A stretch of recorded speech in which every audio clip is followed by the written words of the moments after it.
Hi, Nick from Snowtracks, head ski tester and ski buyer. I'm going to talk to you a little bit today about the Head Core 93.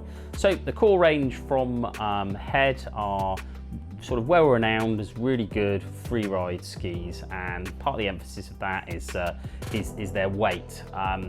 Head works very hard to produce the lightest ski for skiing in sort of free ride conditions, and they came up with the core. It's been out for a few seasons now, very well received. Part of the tech in here is around graphene and choroid, which is built into the ski to make it very light. So graphene is the sort of world's man's sort of lightest and strongest material known to man, and they put it in the tip and the tail of the ski here. So again, keeping it nice and strong, powerful, but reducing the weight. You've then got choroid, which is like a honeycomb structure through the ski, and that is very flexible, but it's also very strong. So you get a lot of power without it feeling sort of like a blocky flex in the ski. It's just a really good sort of all-round ski, and we've always loved this here at Snowtracks, the whole range of cores, but the 93 is the one that stands out. It's the one people tend to pick up the most because I think it offers the most versatility. You can go for the sort of a wider versions at a 99 or a 105, but what we tend to find for European conditions, the 93 kind of just hits it right on the money. Great fun, very powerful from edge to edge, so you can find that on the piste it actually grips pretty well. You link it up with a decent binding. I mean, we've got a tack binding on here, but you can also put a marker binding and maybe a griffin or something like that on here, and it works very well.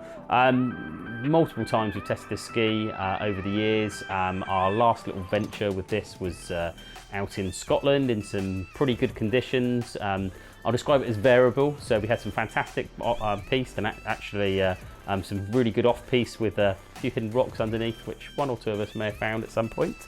Not on this actually. Yeah, it's just really good, really versatile. So if you know this ski from before, you'll know it. It hasn't changed an awful lot. They've just updated the graphic, but it's still there as one of the super light, super nimble free ride skis, 93 underfoot, reassuring. What you always get from Head is very good quality of build. I mean, we just really love the way they put their skis together and rarely see any issues with them at all. So yeah, Head Core 93, highly recommended, free ride ski for skiing the whole mountain. So actually, having just polished off that review and said to the cameraman we're done, I forgot to mention the Karuba Wood core, I mean, which is the most important bit of this ski. It's basically, the Karuba Wood is very light, and offers the sort of perfect balance for being light but giving performance, and that's really, as Head actually put in their catalogue, I think they put something like it's the personality of this ski. Well it is. They've got it right. It kind of gives it its characteristics, along with the other features, the graphene and the choroid, is what keeps it nice and light, but keeps it sort of very playful and fun. So yes, I think that's a good way of saying it. Karuba Wood core gives it its personality and makes this ski what it is, and it's remained unchanged. And actually, one of the reasons are, if you've got the recipe right and it works very well, then there's no need to add tech for the sake of it. I mean, the whole point of this ski was stripping everything back to the core, as in the core of what works for skiing, and that's what they've done, that's what they've produced, and they've kept it. They've just given it a graphic update and it looks really great for next season.